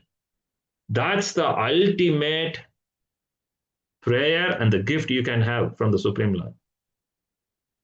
You know, it's no use. Sometimes we all pray, oh Krishna, I hope I get this in my life. My son gets this. Please, I don't want this to happen for me. This is painful for me, this and that. These are all okay. I'm not saying we don't want, but we should, but that's not the primary prayer. We should not be caught up in this. And if we do end up getting caught up in this, we're never going to be happy. And unfortunately, when we die, we will pray the same thing only. And Krishna will, you're not going to get the real thing, which is service, love, devotion to his lotus feet. That will never happen. And then we'll come back again to this world, suffer again, all this stuff. So this is why it's very important. We need to really inculcate this. Then when we do our service, mingling with devotees, being as a leader preaching, taking care of devotees, yes, we will, like Bhakti Thakur said, bhakti is difficult. It will be a walking on the bed of thorns. It will be painful. People will hit your ego. People will hit your pride. People will force me to become humble. These are all good news. This is an opportunity for me. This is an amazing opportunity for me to purify. Why? Because my goal is to serve you. I want to become a nice devotee. If something is pinching me, then that is a kind of a virus which has to be picked out. It should not pinch me. If it's not pinching me, then I know that yes, I am not influenced by the modes. If it's pinching me, that means I am influenced. I'm getting influenced by these modes of nature. So it's a good.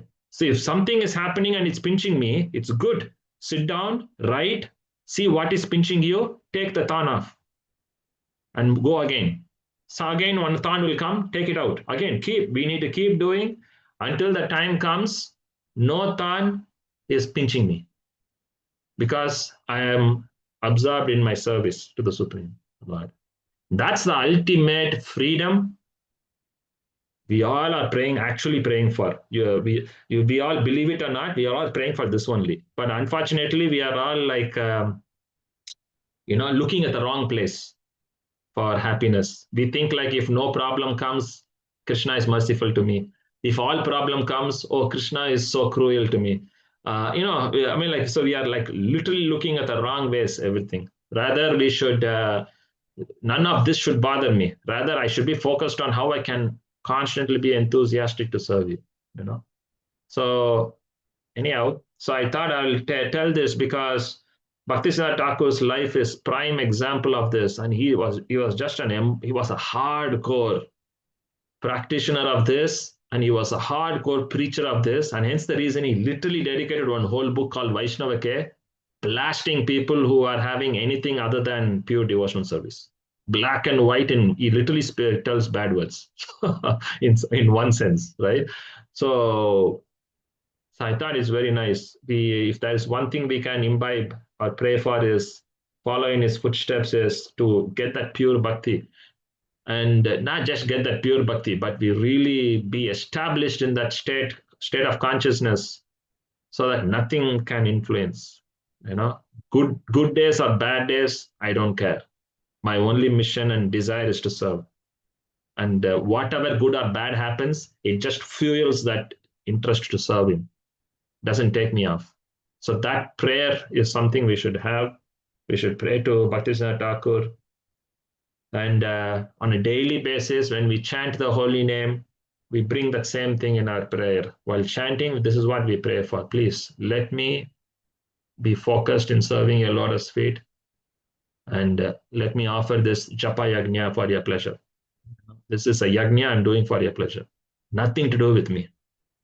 So nothing to do with me means nothing to do with my own sense, happiness, and all that stuff. So anyhow, Thought I blabbered this a while. And this is all I can think of. Jai Bhakti Siddhanta Saraswati Thakur ki Jai. So I think we'll close it there unless Ranjani Mai Prabhu wants to say something. And I'll go and put Jagannath to sleep. I'm like, I think Supriya Mataji has raised her hand, Prabhuji. Sorry, what is that? Uh-huh. Hare Krishna Mataji. Hare Krishna, Prabhu. Thank you for this session. Yes. Dandavad Pranam. I have a question. You mentioned about association, Yeah. like how sometimes our modes come into play when we want to choose association over, like not coming for an association. So it might be several reasons. Say, for example, the difficult thing is it doesn't come into material things versus association, but even say, for example, deity, oh, I have deity worship to be done, or I have to, do my pending work, which we try to connect it with Krishna. So the mind kind of plays there to say, why staying at home rather than coming for the association is a better Krishna conscious thing to do. Yeah. Like you have all the reasons. Yeah. And as a leader, when you were speaking about important certain things, we have to be there, not even as a leader, but to get inspired by the association and to improve in our Krishna consciousness. So how do we, assess these situations whenever the mind tricks us? Sometimes it might be completely true that you have to be there because no one is there and there is a need. But sometimes this need, the mind always shows everything as a need. So as a sadhaka, how do we assess this so that we don't get tricked by our mind? Okay. And miss the association? See, first thing is, first thing is, we need to have, we need to use our intelligence, okay, in making decisions, right? We can't use our mind to make decisions. Mind by nature is chanchala, which means it's like a monkey. It says one thing today, tomorrow it says something else. So the thinking and feeling, which is coming from the mind, is based on material modes. It's not really, it's not based on rational intelligence. Okay, it's not based on knowledge. So when anything the mind throws, things like this, then we need to first of all understand these thoughts which are coming is just coming from a material mind, and it's not true. These are not like true thoughts, true things, which is these are not like true. Basically, we understand when I say true means it's not absolute truth. It has to be validated. It has to be checked against Guru Sadhu Shastra, whether it's whatever it's saying is it true or not. So that's why we need to use intelligence then. And then our intelligence has to evaluate, okay, is it really a thing where, let's say, I don't know, you have some commitments, right? Now, if that commitment, is that a mandatory thing which it has to happen then and there, or it can be moved somewhere else, or it can be done by someone else? Is there any backed by knowledge argument? You understand? So when I don't have backed by knowledge argument, then naturally I'll be taking all in a mental platform mode. So I'll be influenced by modes of nature again. You see? So this is in association. Even let's say when you go to association, sometimes you see some devotees behave in a certain way, say certain things, or even you are sitting in association, sometimes you're thinking about the job which you should have done and you dropped that and came here. Your mind is constantly, chewing the same thing. You are actually physically there, but you're not there actually. Your mind is doing all the business in the head, right? I'm not at all there physically or mentally. I'm just physically there, mentally dead. Somewhere else I am. This is all because I associate with my mind so closely. Whatever my mind says, I think that is me. You see, first of all, we need to disconnect both. When my mind says something, I need to be very convinced. I need to have a language to make sure that the thoughts which is mind is saying is not me. The mind may say, you know what, my mind feels angry because I see this devotee. Generally, what do we say? I'm angry. Prabhuji, I'm so angry that devotee behaved like this. Well, it's not you, man. Your mind is angry. Your mind is making you think you're angry, but you're not angry. You and the mind is different, two different things. You and the thoughts and the feelings which is sprung from the mind is two different things. We need to disconnect those two. Only when you disconnect, then you can actually rationalize those thoughts. But if I think like I am angry, you can't think. You're rationally switched off. Your intelligence is switched off. Your anger takes over. That's why you emotionally take over. But if I'm able to segregate my thoughts from myself, you know what? My mind feels frustrated and angry. I don't know why. It's so screwed up. Then naturally you are disconnected yourself from the mind and the thoughts and the feelings, and you are naturally trying to evaluate, why am I feeling angry? What is going on there? And you're trying to rationalize. And as you rationalize, naturally the mind is put in control. So the same applies here. Yeah, the mind may say that, oh, you know what? Oh, you have to do this particular thingy by this time. If not, if I don't go, if not, I'll get screwed up. This will happen, that will happen. Or maybe this is the way I've done for the last 10 years and it has to happen for the next 10 years. So I can't go for today's program, or I can't do this thing. Is that really true? Okay, let me analyze. So you need to first disconnect yourself from that thought, and you need to put your intelligence there. Okay, who says so that this has to happen by this time? Does it really has to happen?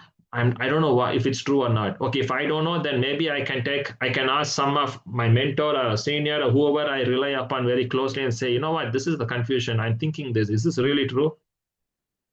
I'm a bit confused. I'm not really sure if this is the right way of doing it. You got the point? So it's really important. That's why they say, don't take your thoughts very seriously. You don't take your mind very seriously. Your mind is like a child. It's like a child who just throws tantrums at any given time. It tells something now, 1 hour from now, it will say the same thing opposite.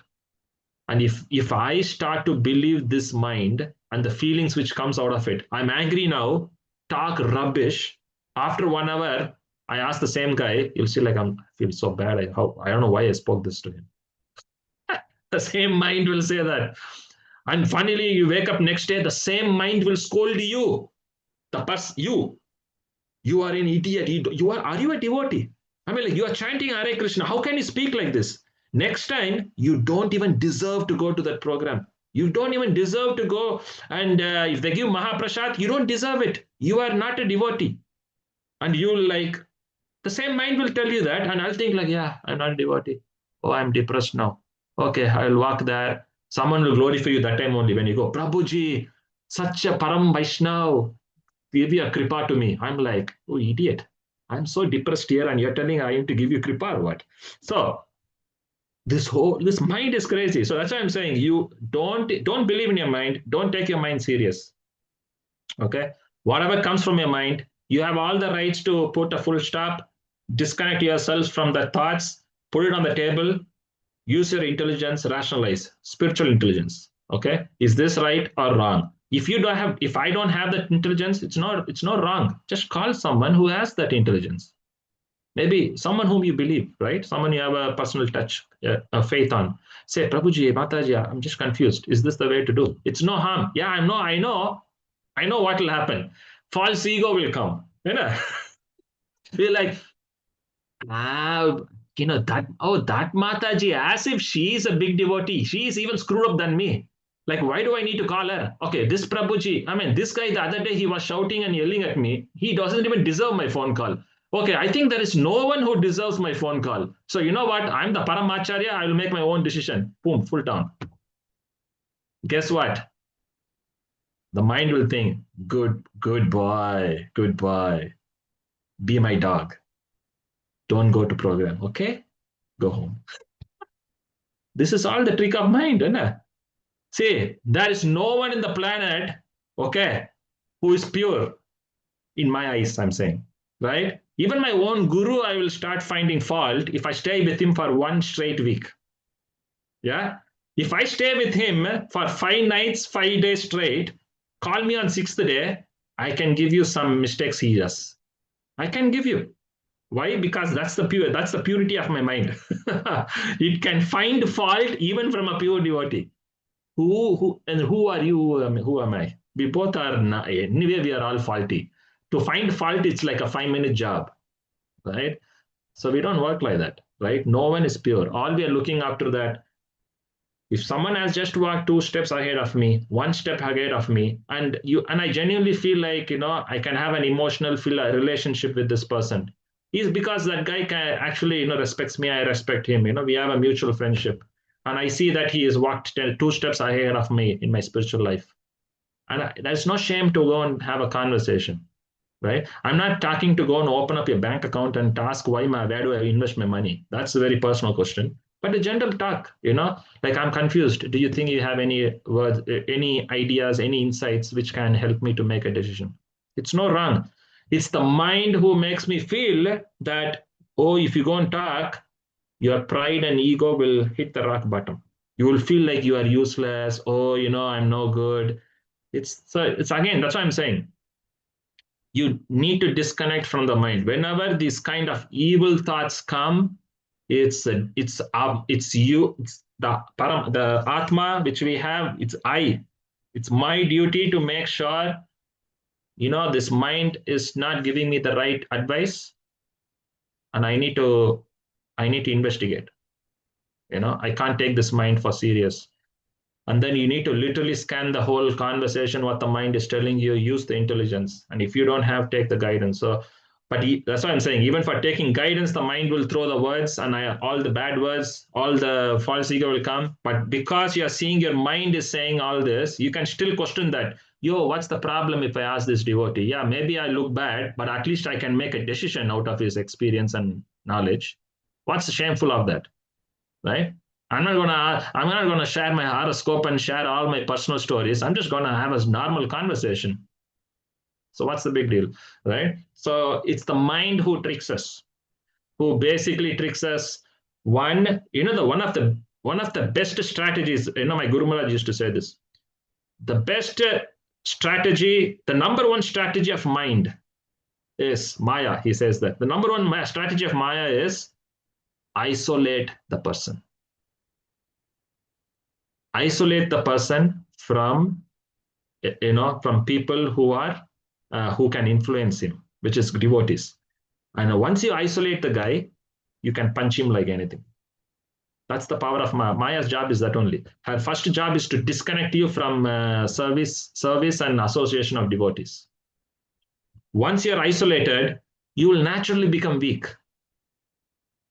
Then once you become weak, that's it. Maya has all the power to punch you to ground. So this is my Guru used to say that this is the number one trick of Maya. So that's why you always suggest, never ever give up association of devotees. Doesn't matter what madness stands in front of you. If it stands in front of you, that is your mind which is standing in front of you, okay, which is creating all the madness. You better take help, either from your own spiritual intelligence, from Prabhupada's books, if not from another devotee whom you trust. Doesn't need to be a Paramahamsa. And break the shackles, go join the association. Then what happens? Maya can't touch you. You see? Because her main job is to isolate you. So that's why, you can be isolated even within association. Like I said, you may be sitting there and you're daydreaming about all your problems. You're in isolation. That's even powerful weapon of Maya. You will be there, but you're not there. So that's why it's important. We need to be very, very conscious how to, that's why I don't know if I told many times before, but that's why journaling, introspection journaling is so important. It's not some modern technique. This is a tool to tackle your mind. If you want to know what garbage your mind does, you better write it on the notebook and face it head on, attack it head on. Because you can't attack your mind in a subtle platform without seeing. You need to see in your grass eyes what crap your mind is thinking, right? You need to see in your grass eyes. You can't tackle everything in a subtle mind. You may think something now, 5 minutes from now, you would have forgotten what you thought 5 minutes ago. But if it's in the notebook, that's what journaling is like. You're scribbling all the crap which the mind puts. You can literally see that and tackle it head on there, saying that, why am I thinking this? What makes you think this? How can I get rid of this? Is there a step I can take forward? If there is no, if is this thought really important? If not, bin it. I don't care even if you call me tomorrow and say the same thing. That's why one important thing I would say is, which could be off track here, but one important thing I say is, don't ever think that you can live with a happy mind. Don't think that. This is one mistake I've done for years. Okay, I still do that. We always, when we get something painful in the head, like sometimes we get negative thoughts, the immediate reaction which the mind does is, it's a natural, it's a natural thing in the brain. And when any threat comes, it goes immediately to go and solve the threat. That's how the brain works. But what happens is, if I'm constantly doing that only, because my mind right now, what's happening is constantly throwing negative thoughts only, right? And the more I keep on solving every single negative thought, the more you get in depression spiral mode, you get stressed out, mental fatigue and everything. But rather, its simplest exercise is, when something negative, when I say negative, something which is not favorable to Krishna conscious comes in the head, if it's something really important and danger, you sit and address that. If not, because the mind throws so many crap, most of 99% makes no meaning at all, but it feels negative, right? If that 99% is like literally no meaning, we better just continue living with it rather than sitting and solving the problem. Because sometimes, that's why I say, sometimes devotees say, I can't, Prabhuji, I don't feel like coming, I don't feel like doing this. You are actually feeling something negative, which is actually may not even be important in your life. But because your mind is thinking negative, I'm losing something which is important. Rather, we should learn to live with this negative mind and move on practicing Krishna conscious. And the real antidote to solve that negative thought is, when you go in association, even if you felt negative, if you just go in association, hear from devotees and serve, you come out of the program, funnily, that negative mind is no more negative. It feels like, wow, what was I thinking 2 hours ago? I don't know why I was thinking that. That's what happens. That's why I'm saying we need to learn to live with a negative mind, because that's how conditioned we are. We cannot have a clean slate, happy mind, and only then I do something. If that's the way we all are living, that day will never come. Okay, don't waste your time. That's why Prabhupada said, when someone said, Prabhupada, I'm feeling something, I'm seeing something while chanting Hare Krishna, Prabhupada didn't say, oh, is it? Sit down, find out why, try to fix it, then start chanting. He didn't say that. He said, keep chanting, that will go away. Okay. He said, keep chanting, that will go away. And Prabhupada said the same thing. When he was in Los Angeles translating book, he said every single day in the morning when he woke up, he used to get this, like this kind of a sound in his ears. He was saying that every single day I wake up in the morning, I get this loud sound. His head, something was happening in his head. He said that loud sound keeps coming, but I just got up, I did it anyway. Translation, right? So this is how, this sounded like funny for me when Prabhupada said early those days, I think like, okay, yeah, sounds, okay, fine, maybe it works for Prabhupada. But believe it or not, psychologically, this is a proven solution. Psychology I'm talking, okay? I'm reading on this book. They are medically researched thing they are saying. Even if you feel negative, get out of your bed, go and do the job, and by the time you finish a job, the same thought and mind will think different. This is medically suggested thing, and this is what Prabhupada said those days. Do it anyway, right? So that's the point. Your mind may keep, since we are all control freaks, which means we all always want to control, enjoy, be happy always. When anything negative happens, we go paranoid, and we really want to be happy. So which means we control, we think, why am I thinking like this? Oh, I feel so sad. I'm not at all, I'm very angry. And I'm like, I want to fix this before I take the next step. then what happens? By the time I've lost many valuable moments of my life in the family, at the job, at Krishna conscious, everything is gone. Rather just follow this philosophy. Do I feel sick? Sorry, feeling sick is physical. I mean, like, do I feel mentally drained? Who cares? Just get up, go take association, come out, you'll be changed. This is the only antidote to get out of thingy. So don't, in simple words, yeah, obviously, if something serious is, your mind is saying something serious, right? Which is true. Something is saying something true. It's like, oh, I'm not paid my bills. You need to pay that. Yeah, you better go and pay the bills now. Okay, that's different.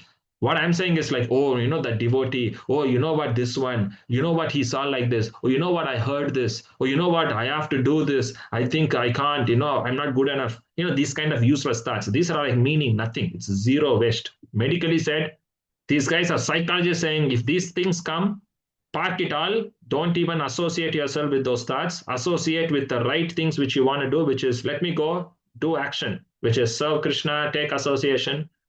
You go and finish and come back, you'll be a different person. This is like the best way forward. So I say this because, man, I've wasted days and weeks and months, years to be frank, contemplating and trying to fix my mind. And,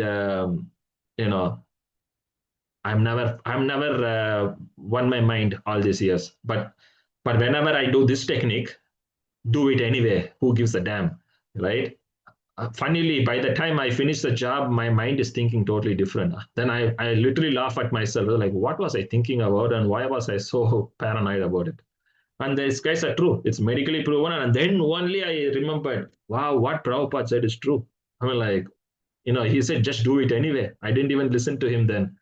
So it's like that. Yes, in association, whatever comes, your mind will throw all spanners, That's why it is there. Just throw spanners. But it's you to use the intelligence and take guidance if need be, and make an intelligent conclusion. And if your mind comes in the middle and says, no, don't take that, don't take advice, no, don't do this, don't do that, that's your mind tricking you. It's not you, it's your mind. So you can say, shut up your mouth, I know what to do, let me move on. I'll just go and get the advice and close it off. Then that's it. So just don't take your mind serious. That's my point.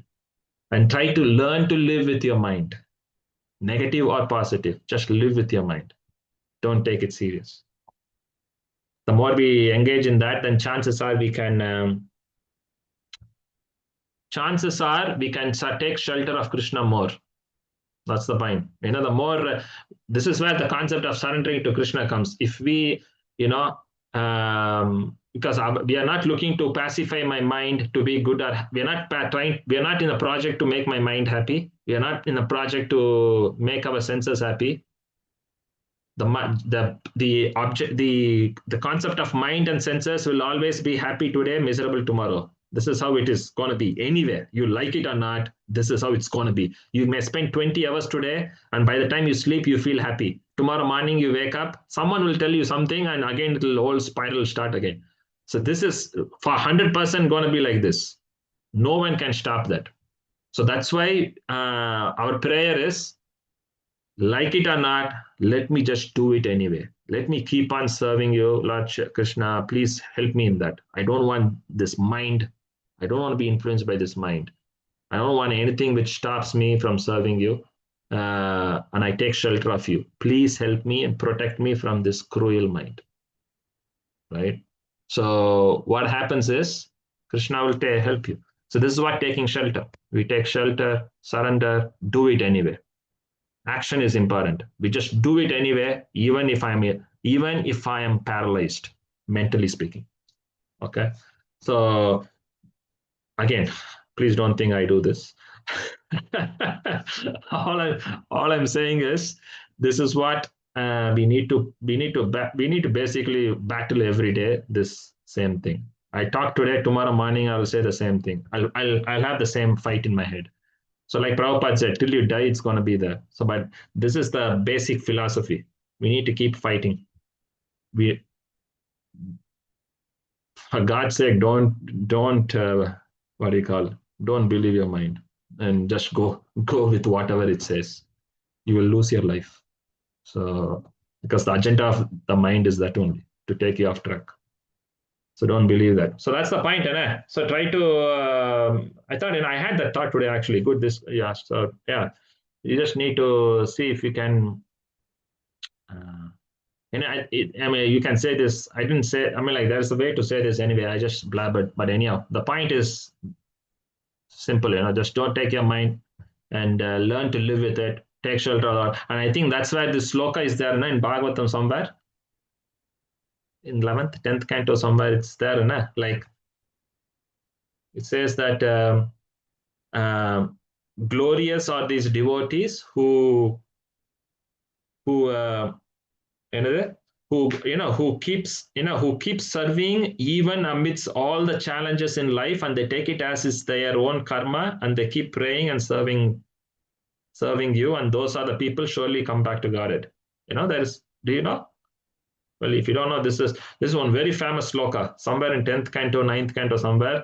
Like Krishna is saying, glorious are those devotees, even amidst all the challenges they have, something like this, mentally, physically, emotionally, they keep, even amidst all these challenges, they take it as their own bad karma, and they constantly push themselves, taking shelter of my lotus feet, and they keep serving me. He said, those are the glorious devotees. They are guaranteed to go back to God. There's something along those lines. And this is the exact, on a day-to-day nuts and bolts basis, like what we spoke, this is what it kind of means. We live with a paralyzed mind and still serve Krishna. No, even if it's painful, even if my mind causes pain or bliss, so yeah, so that's something. It's something which is could be useful. 10 o'clock. Is that all? Yeah, thank you so much, Prabhu. I think you brought many points that we can reflect how many superfluous things, but the basis is connecting ourselves with the true identity. Yes. If we don't do our service in that servant mood or the service spirit, then we may keep doing the service for many lifetimes or even many years, but the ultimate goal or the ultimate mood is not blossomed. I think that was my takeaway from this session. And this mind, how you nicely, I think it shows your compassion of how you kind of dived into the point of the mind aspect as well. I'm very grateful, and thank you, Prabhu. Yes, thank you. Yes, it's good to bring that point anyway. Yeah. Hare Krishna, Hare Krishna. Anyway, I think most of them are snoring anyway. So it's 10 o'clock. So. Actually, it's a big number at 10 o'clock. So many people are there. Yeah. 450 devotees are there present. Yo, man, they switched on the phone and sleeping. So where is the question of, that number will be there until you disconnect that whole thing. No, Prabhu, we all are here. I think everyone should say Hare Krishna now. Hare Krishna, Prabhu. Hare Hare Krishna, Krishna, Hare Krishna, Prabhu. Hare Krishna, Prabhu. Very nice session. Not bad, man. People are alive. Okay. Thank you. Yes. Anyway, I was thinking about this today, so I thought I will share. I didn't think I wasn't bothered. Go on. Sorry. Tomorrow, Kusuma Mataji's birthday. So if all the devotees can pray, it would be great, really. Very good. Why not? Prayers are easy to do. Is she there in the first place or what? Is she there? Is she there? I'm there. I'm here. Oh, she is alive. Good. No, don't worry. You're alive, and we're going to pray for you to be alive for some more years. Again, whatever is the will of the Lord. And we'll chant Hare Krishna 3 times for a long, healthy, happy, Krishna conscious life. And as we all know, I think Mataji everyone knows here. She's been here for years. So we'll pray that she can, we'll pray for her and all of us. Yes, hopefully we can be established in our eternal constitutional position as a humble servant of the servant, be blissed out. And then in our final days, we'll be crying for love of Krishna, not any other crap. Oh my God, I don't want that. Just pray and cry for Krishna. Okay? So let's pray for that. Hare Krishna, Krishna Krishna, Hare Hare Hare Rama, Rama Hare Rama Rama Rama Hare Krishna, Hare Hare Hare Krishna, Krishna Krishna, Hare Krishna Hare Hare, Hare Rama, Rama Hare Rama Rama, Hare Hare Krishna, Krishna Hare Krishna Hare Krishna Hare Krishna Hare Hare Hare Rama, Rama Rama, Rama Rama, Hare Hare Hare Jagannath Swami ki jai. Okay, Kusum Mata ji, tomorrow birthday ki jai. Yes, Hare Krishna. Hare Krishna. Yes, thank you. So I think that there's no announcement of any such. Is there anything you want to say? No, Prabhuji, only that Friday is like Bhakti is answered Thakur appearance day. So yeah, that's one announcement only. And I think the shloka which you're mentioning, Rashraj mentioned like that they nukampa susubhekshamano. That's Is why it? you're Let's mentioning. see. Yeah. Yeah, you know, It's a it's an amazing shloka, you know. 10.14.8. Let me see. Let me find out 1 second. Yeah, 10.14.8. Yeah. Yeah, Read the full my shloka, dear, Prabhu. yeah, it's very nice. See, my dear Lord, one who earnestly waits for you to bestow your causeless mercy upon him, all the while patiently suffering the reactions of his past misdeeds and offering you respectful obeisances with his heart, words, and body, is surely eligible for liberation, for it has become his rightful claim. Amazing. Like this, cannot forget that slow. It's so beautiful, you know. And I mean, like this is what really boil it down. It's this only, na. Every day you are crucified by your mind, but you're still constantly praying, like, yes, I just want to serve you, my Lord. You know, beautiful feeling, and we wish and pray we reach there. And it all starts from chanting in the morning, which could be late now already. But let's do our best, hit the morning. But at the end of the day, yes, chanting has to be in that spirit. So let's do that and engage in service. Thank you, Prabhuji, for a nice session. Jagannath Swami. Thank you so much, very Prabhuji. much. Hare All of Krishna, you. everyone. Thank Hare you. Krishna. Thank you so much. Pranam, Hare Prabhu. Krishna. Hare Krishna. Thank you, Prabhuji. Jai. Hare Krishna.